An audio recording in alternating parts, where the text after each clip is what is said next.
36 consecutive Wednesdays by Father Alex Frost, Vicar of St Matthew with Holy Trinity, Habergameves in Burnley. Chapter 1, In the Beginning. For what we are about to receive, may the Lord make us truly thankful. That was the only prayer I remember learning at the infant school in the small village of Worsthorne. Worsthorne, a small village just a stone's throw away from what would become my beloved Turf Moor, the home of Burnley Football Club, for whom I followed much longer than I have followed Jesus Christ. In the beginning, thoughts of being a Christian, never mind being an Anglican priest, couldn't have been further away from my thoughts. That would come later, much later in fact. 40 years of my life would have to go under the bridge before bizarrely feeling compelled to be baptized, confirmed, and ordained. A journey that encountered numerous setbacks and disappointments before finally being ordained deacon in 2015. Before then, I had to experience a bit of life that took in the suicide of Bob, my childhood best friend, a desire to be a comedy writer and stand-up comedian, getting married and having children, losing my father to dementia, and working for the laminated book of dream retailer Argos for 20 years, plus lots and lots besides. So this is my story of that journey, from in the beginning to the present day, where I am the vicar of St Matthew the Apostle with Holy Trinity, Habergameves in Burnley, and where I featured in a BBC News item focusing on COVID-19 poverty in Burnley during the pandemic that was viewed over 12 million times by the British public, and where I am also the host of the Godcast, a social media platform that has had some of the most famous people in the country interviewed by myself on a range of topics, but always with a Christian influence. The guest list includes George Galloway and Jeffrey Archer, Anthea Turner and Eamon Holmes, and many more very famous faces. So here we go. There is a lot to tell you, but it's my desire that you find something of joy and something of pain in my story, but ultimately it is my prayer you find something of faith and hope. Whilst considering myself a proud Lancastrian, if truth be told, it would be revealed that I was actually made and born in Tooting, South London. I was born to Dad, John, and Mum, Pauline, and lived with my other older brother, Rob. We lived very close to the old Tooting and Mitcham Football Club on Sandy Lane, but I have virtually no recollection of those preschool years, and most of what I know is by word of mouth from my parents. Mum and Dad had lived in London for many years. Mum was a mum, and Dad was an insurance salesman.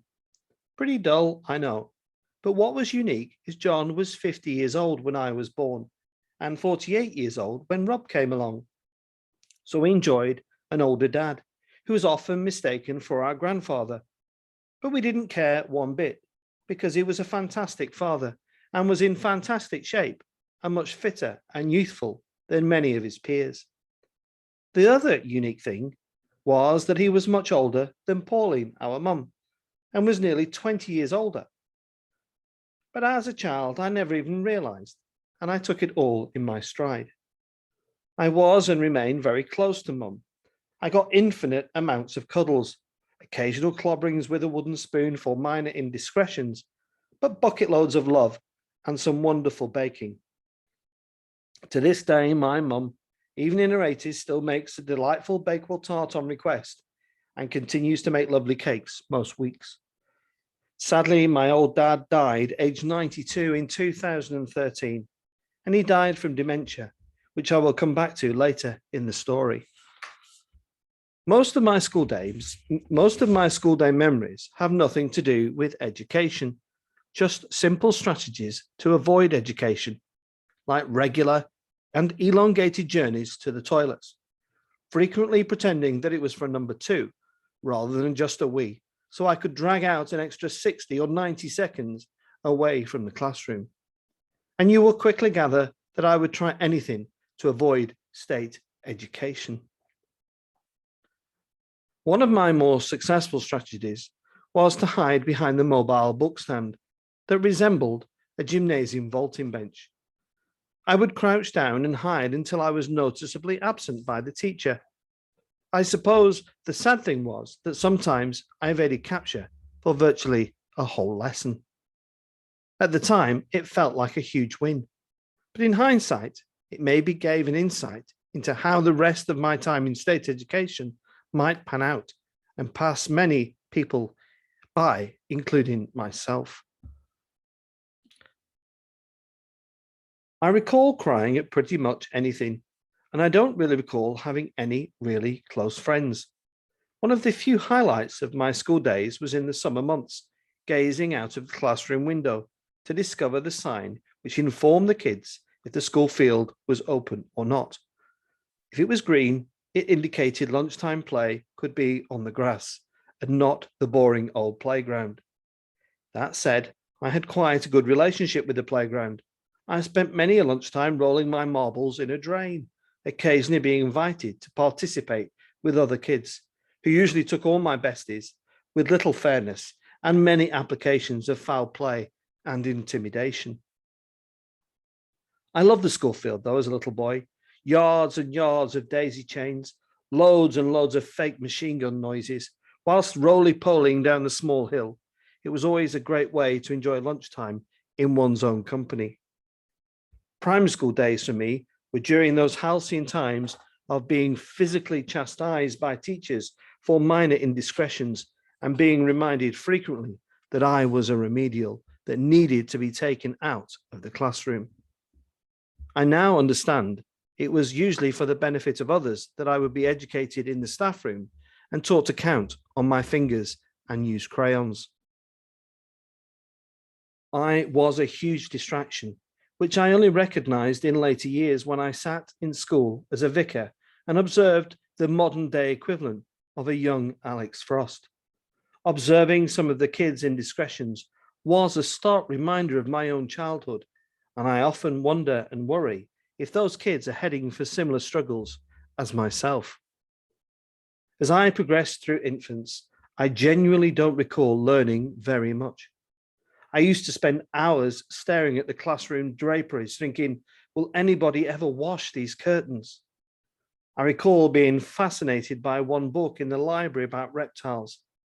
I don't know why. To this day, I have little interest in snakes and lizards or books. I remember being far too enthusiastic for a fire alarm test. The joy of 15 minutes out of the classroom and loitering on the schoolyard was far more joyous than it should ever have been. One perennial disappointment I do recall was never enjoying the moment of it being my birthday during the school term, as I was a July baby. So not only was I one of the youngest children in the class, it meant I would never enjoy the moment of the fake birthday cake ceremony with fake candles.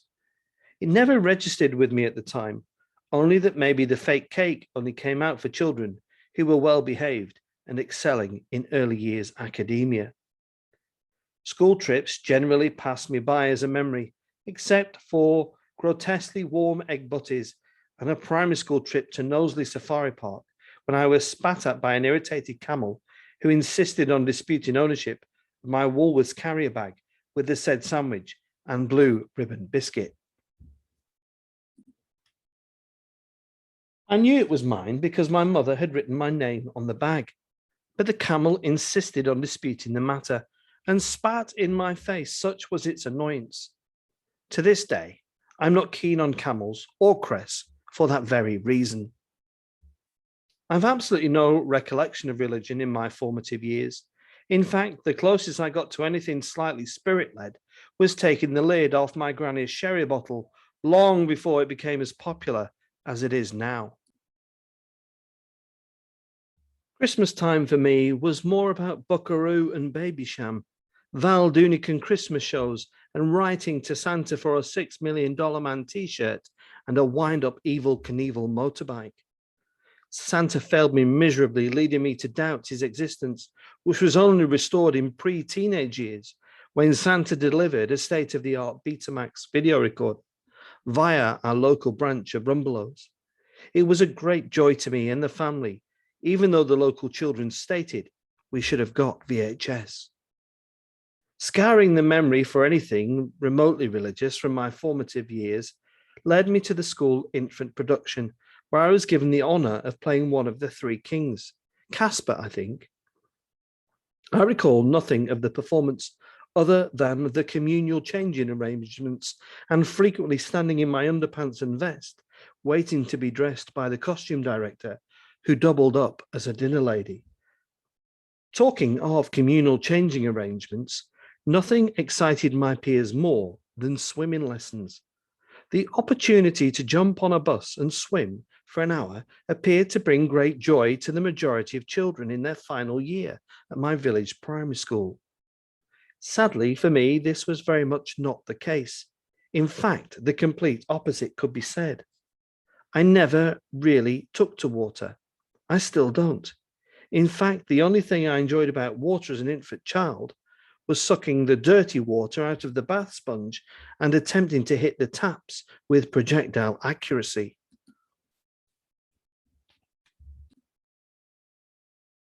I think I might have been more successful if my mother's humongous bosoms weren't in the way and I was allowed to bath alone. For the first time, communal changing rooms at swimming lessons at the age of 9 revealed to me male genitals, and on a grand scale, which I was never ever comfortable with. To this day, I find great discomfort at the thought of being in a gymnasium setting or locker room where I am faced with a penis that does not belong to me. There is nothing I dislike more than seeing a man drying his own testicles with a spa resort towel that doesn't belong to him, and sliders that don't make him look anything like the athlete he so desires to be. Fortunately, these days, I don't frequent spas and gymnasiums, preferring to exercise in corporation parks, fully clothed and dressed by regatta, and wearing substantial footwear and decent underpants.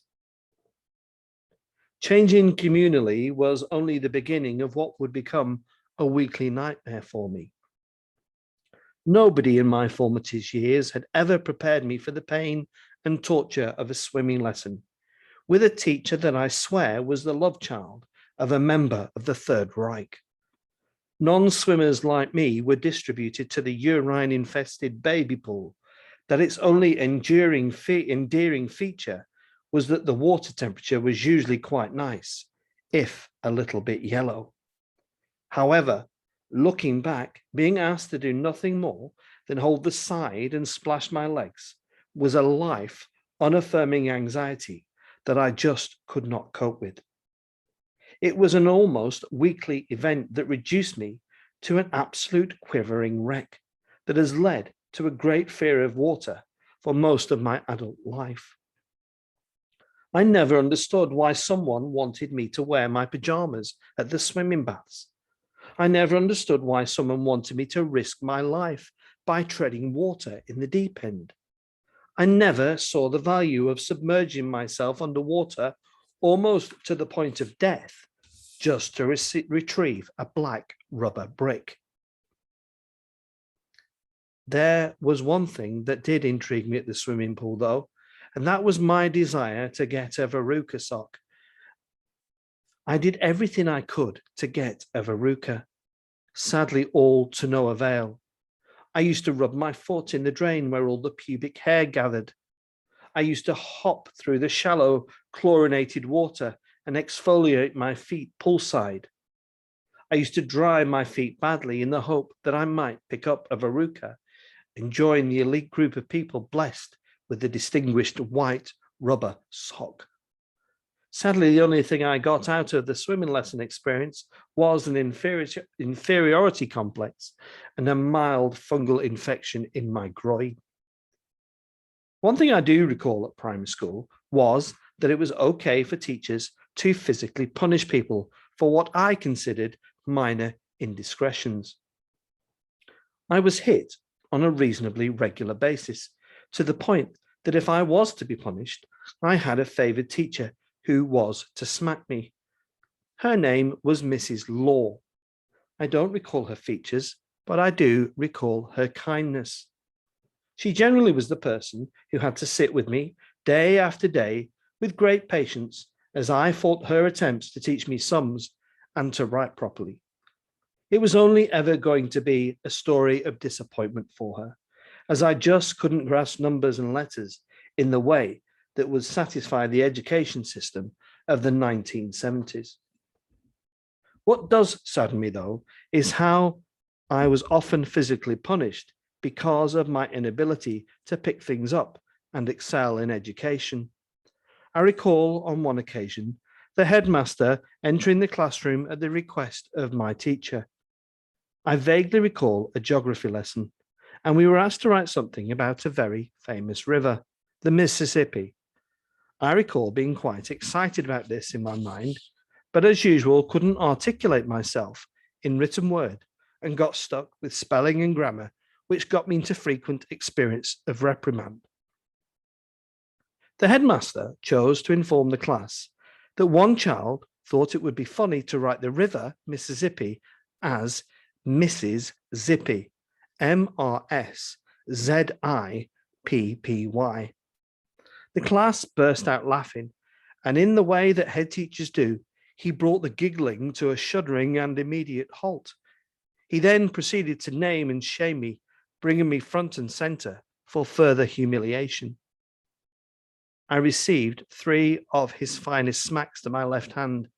Each one landed with precision accuracy, and with each blow, he excavated another piece of my self-esteem, whilst inflicted great physical pain and reducing me to tears in the progress. Nobody ever consoled me or encouraged me in the classroom except for Mrs. Law.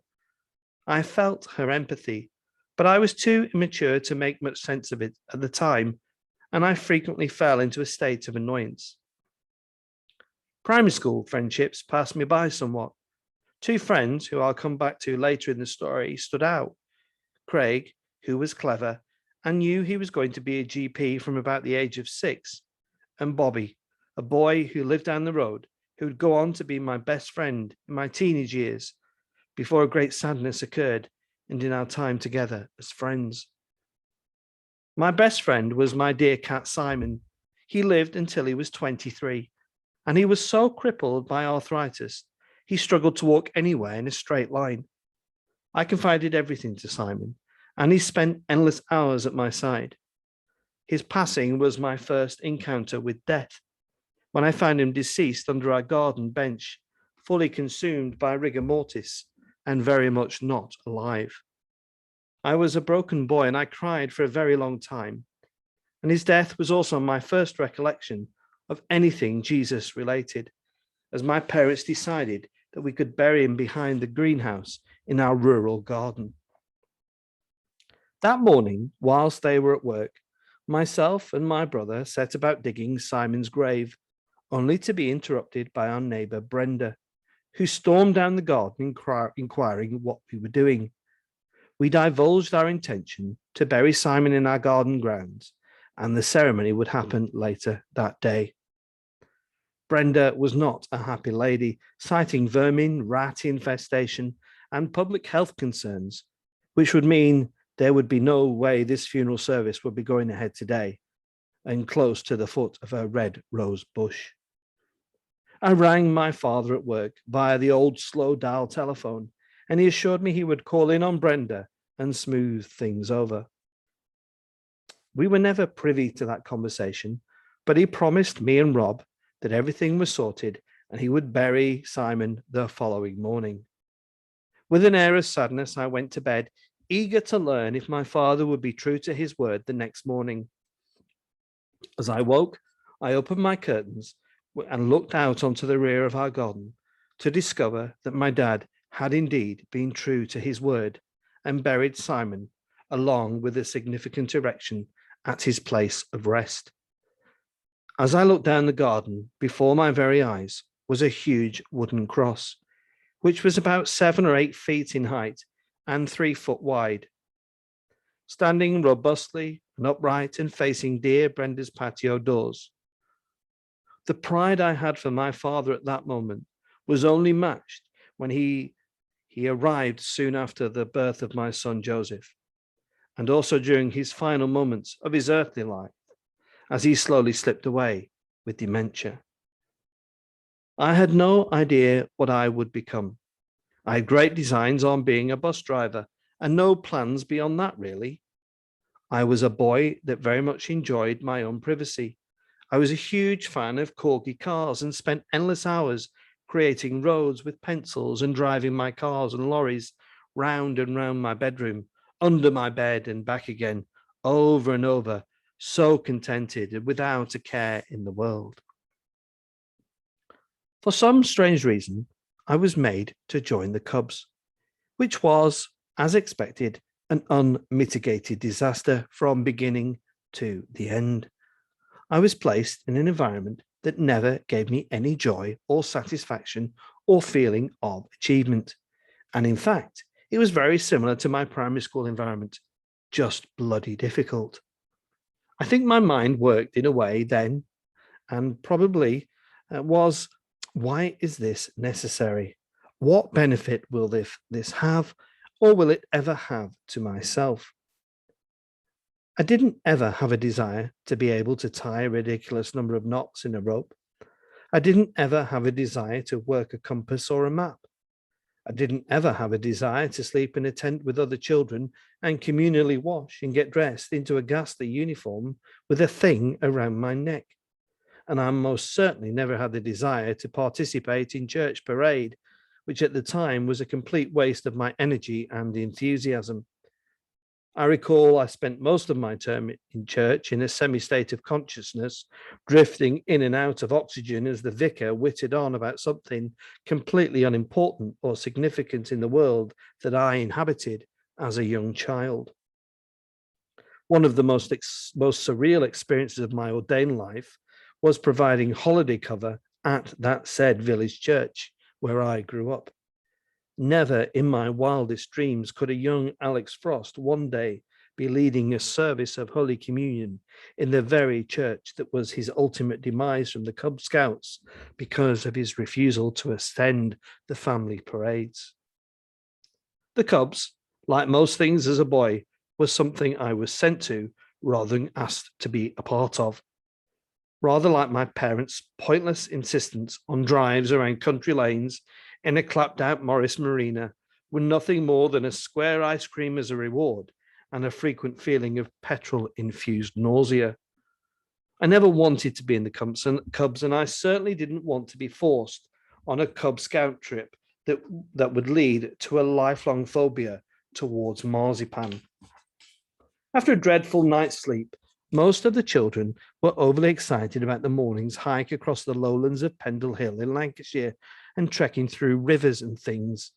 I, on the other hand, cut a lonely and isolated figure as I soon established a big hole in my Wellington boots that placed me into a hyperventilating 9-year-old state that thought the world was about to end imminently.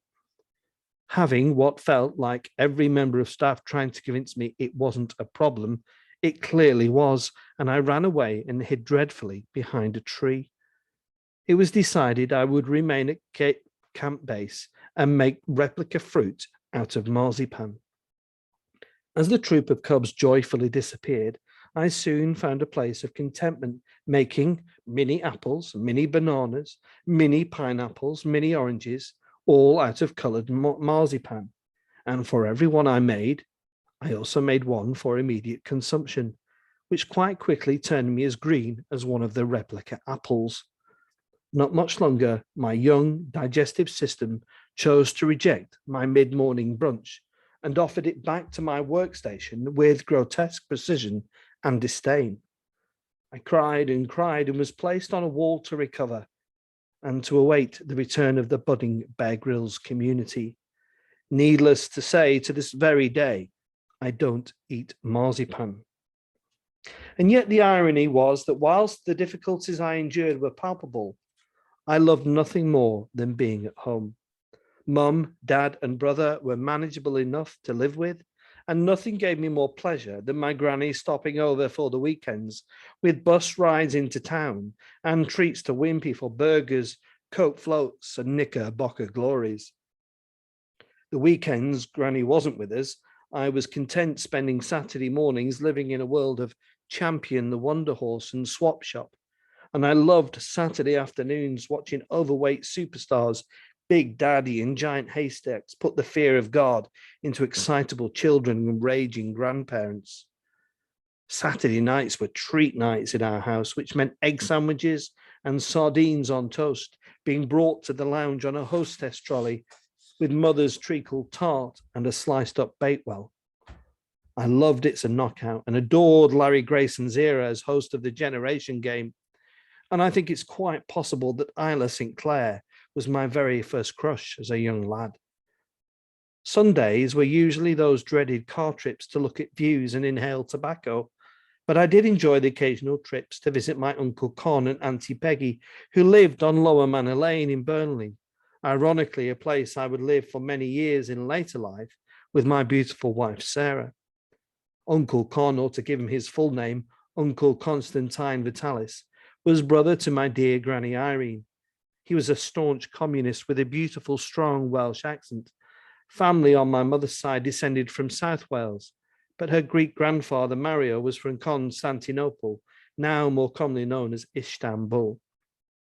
He was a merchant seaman who arrived in Newport before sadly dying in a mental asylum and enduring a difficult end to his life. I was really rather quite fond of my Uncle Con. He had endless arguments about politics with my conservative voting father, but he was always very respectful and kind. Back home, I was also quite fond of Marjorie and Bert, our neighbours who lived over the fence. I was often in receipt of Bert's unwanted underpants, but more significantly, I was also in receipt of their unwanted collection of vinyl records, which was a joy to behold for a young boy who had been recently given a Fidelity record player one Christmas off his granny Irene. The records were old and used, but they allowed me to enter an eclectic world of Engelbert Humperdinck, Cliff Richard, Elvis Presley, and Acker Bill. This was the point that I fell in love with music, and there were two songs in particular. Firstly, By the Light of the Silvery Moon by Jackie Wilson, and then It's Late by Ricky Nelson, who I played endlessly on my record player over and over. And to this day, the songs are still very dear to my heart. Summer holidays seemed long and glorious. We usually went down south for a week. On my only trip abroad as a child, I remember being mistaken for a girl in a jeweler's in the French port of Dieppe, probably because I was wearing a flamboyant yellow cardigan knitted by my mother.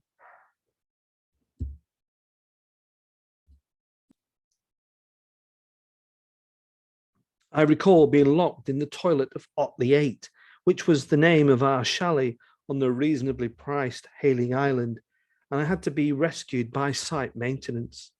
I recall trying to refrain from emptying my bowels for 7 days on a caravan site in Pagham, as our caravan didn't have a toilet. I got to the Wednesday before the excruciating pain forced me to use the rather grim campsite facilities. But oh, the relief. I recall being a fan of Jim Davison and the brilliant female impressionist Janet Brown after enjoying front row seats at some theatre in Bournemouth. I recall trips to family friends, the adorable Terry and Vanda. They evoked memories of greyhound racing and trips to Brighton and wonderful family times together. The family included friends Leslie and Marianne, and I enjoyed many an hour with my brother with free and unmitigated access to the Crystal Palace Athletic Stadium. On one occasion, we attempted to put up every seat in the stadium, and memory fails me if we achieved it or not. Leslie was responsible for the care of the stadium, and it was always fun being in his company. My dad would talk endlessly about athletics, as he was a very accomplished sprinter, frequently representing the RAF and genuinely being one of the best sprinters in the country. For some strange reason, he turned down the opportunity to be a reserve for the 1948 Olympic Games and chose to carry on his work and endeavours instead. As the primary school years were winding down, the prospect of high school was winding me up. It filled me with complete and utter fear. Why, oh why did I need to go to school? I wasn't designed for education at such a young age. I had Panini football albums to keep me busy and occupy my time. However, as it does, time passes, and I can't recall any single emotion about leaving primary school. I just have no memory of leaving. No signed shirt or leavers attire. I just left and spent the next 6 weeks dreading what was to come next. And oh, it wasn't good. It really wasn't good.